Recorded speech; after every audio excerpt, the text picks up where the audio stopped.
Hello and welcome to The Top Story, a podcast with the headlines of the day from our correspondents around the world. I'm Qizhi.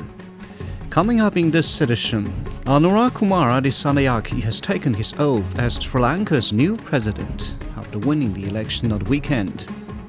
Clashes between Israel and Hezbollah have intensified as a new round of strikes began, with both sides stating they would not back down.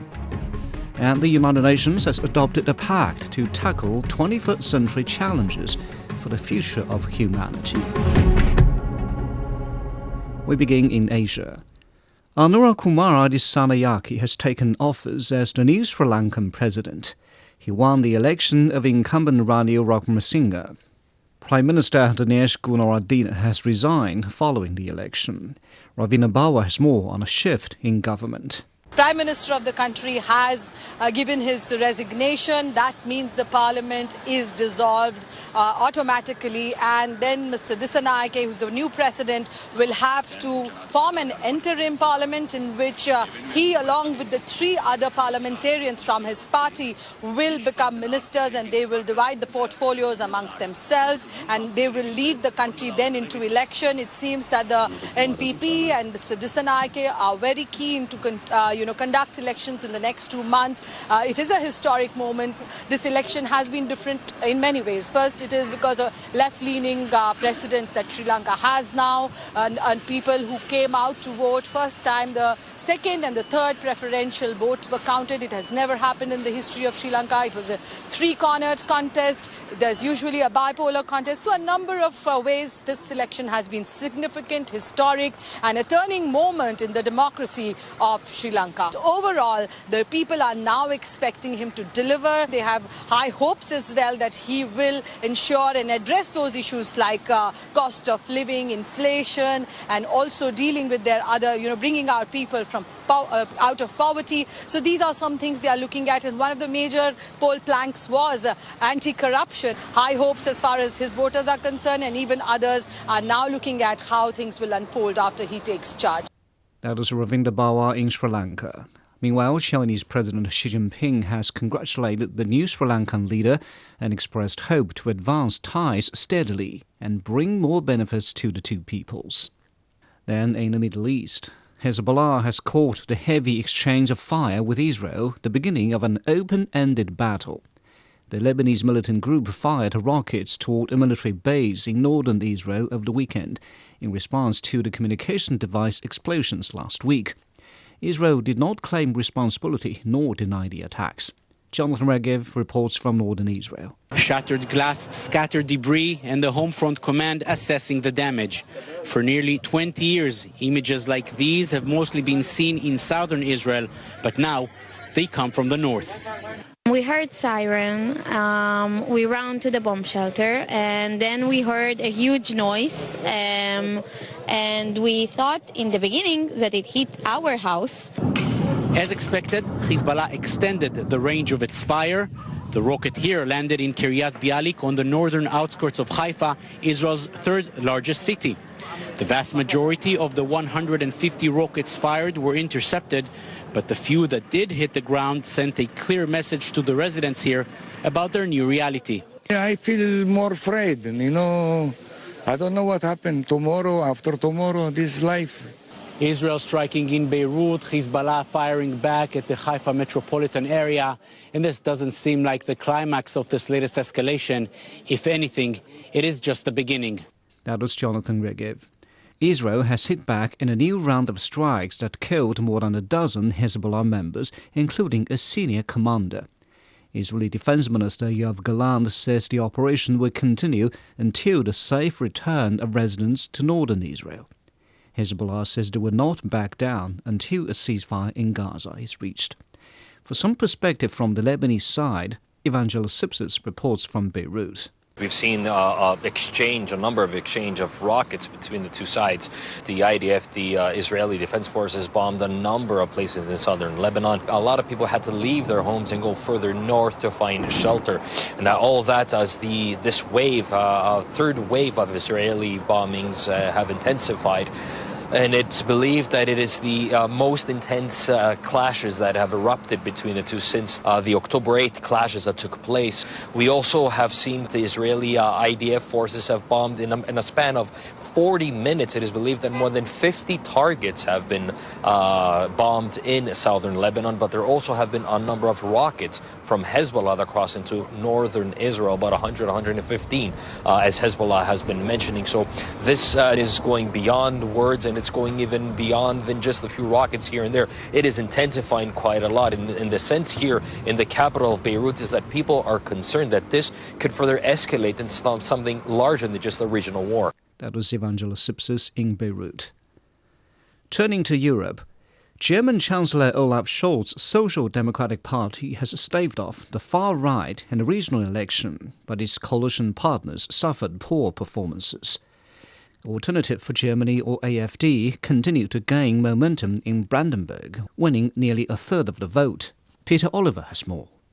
The Social Democrats, the SPD, will be the largest party in Brandenburg. That's after a tense campaign in which they were pretty much neck and neck in polling with the far-right Alternative for Germany, AfD, right up until election day.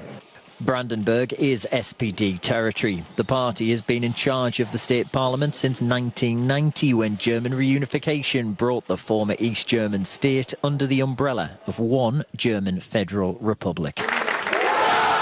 This time around, though, the far-right AfD has pushed them right to the line. The AfD anti-migrant message strikes a chord with many in this state. The AfD lead candidate in this election, Hans-Christian Berndt, is under investigation by state security services for right-wing extremism, but that does not appear to have dampened support for the party, which grew their percentage of the vote from 2019. This will go down as a successful election for the Sarah Wagenknecht Alliance, BSW. The new far-left party will take a solid chunk of the seats in the next parliament when a government is formed. But it looks like the Left Party will not get enough votes to take up any seats in Parliament due to the 5% threshold rules.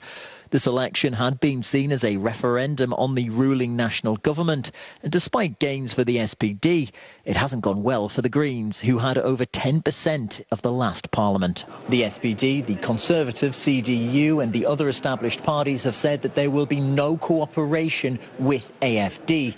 This firewall, as they've called it, means we could well be in for some tricky coalition negotiations to form the next government. That was Peter Oliver in Potsdam on the contest for power in eastern Germany. In the Caribbean, Kenyan President William Ruto has visited Haiti to assess the multinational security mission in the Caribbean country. Kenya has played a key role in international assistance, which aims to help Haiti tackle gang violence and restore order. Ruto said he's open to the Kenyan forces becoming a UN peacekeeping operation. Harold Isaac reports from Port-au-Prince. Kenyan President William Ruto arrived in Haiti on Saturday, greeted by members of Haiti's Transitional Presidential Council. Kenya leads the multinational security support mission aimed at curbing rampant gang violence. The mission, supported by the UN and the US, has been met with logistical challenges and funding issues. On the suggestion to transit this into a fully UN peacekeeping mission, we have absolutely no problem if that is the direction the UN Security Council wants to take it. Kenyan President William Ruto lands here in Haiti amidst enormous challenges. The visit comes as questions loom over the effectiveness of Kenyan police forces in Haiti, part of a multinational security effort beset by logistical problems and costly overruns. Ruto toured the MSS base in Port-au-Prince, where Kenyan police officers have been deployed. Meanwhile, the UN Security Council is preparing to vote on extending the mission's mandate, which is set to expire in October. Despite Kenya's contribution of 400 specialized police officers, the mission has struggled with manpower and resources. The head of the Transitional Council had met with President Ruto. We have exchanged with him on the situation, on the work coordination between the multinational missions, the Haitian Armed Forces, and the police, operations that are starting to be carried out in the field and that have started to yield results. Haitian authorities say the mission has started to make progress, but critics argue that the deployment has been too slow to meet the country's urgent security needs. Some Haitians remain skeptical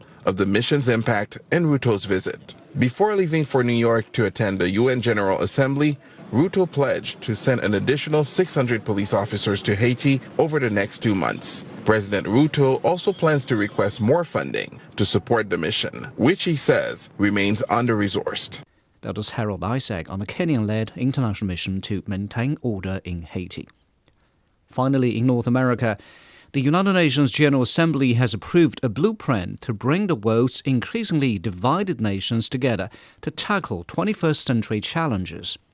The Pact for the Future covers issues ranging from climate change and artificial intelligence to conflicts and increasing inequality and poverty.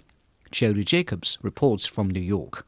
World leaders began arriving here in New York City on Sunday as the ink dried on the 56-page game-changing United Nations Pact for the Future.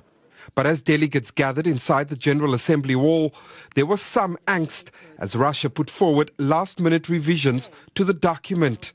Finally, the revision was put to a vote, with Antonio Guterres' eyes firmly fixed on the voting board. It is so decided. The Pact for the Future was adopted by consensus. We are here to bring multilateralism back from the brink. I called for this summit to consider deep reforms to make global institutions more legitimate, fair and effective, based on the values of the UN Charter. The Pact for the Future addresses 5 key pillars: sustainable development, peace and security, youth and future generations, science and technology, and transforming global governance. Our world is going through a time of turbulence and a period of transition. But we cannot wait for perfect conditions. We must take the first decisive steps towards updating and reforming international cooperation and make it more networked, more fair, and more inclusive now. One after the other, world leaders pledged their commitment, many emphasizing the need for changing the decades-old United Nations architecture. We will not succeed in overcoming our existential challenges if we are not prepared to change the global governance structures that are rooted in the outcome of World War II and have become unsuited to today's world.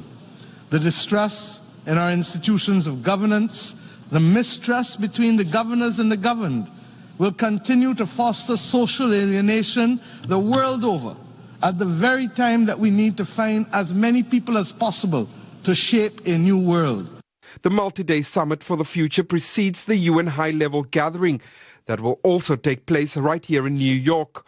On Tuesday, world leaders will once again have the opportunity to address members.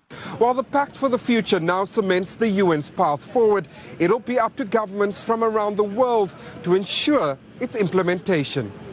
That was Jody Jacobs on a new agreement at the UN for the future of mankind. Now recapping the headlines. Anura Kumara Dissanayake has taken his oath as Sri Lanka's new president after winning the election.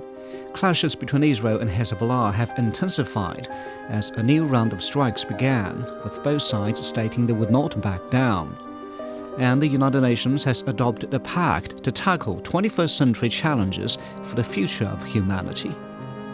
And that's it for this edition of The Top Story, a podcast that brings you world headlines every weekday. For more news in politics, business, sports and culture, you can subscribe to The Beijing Hour, a one-hour podcast news magazine program. We welcome and appreciate all ratings and reviews. I'm Qi Zhi. Thank you for listening.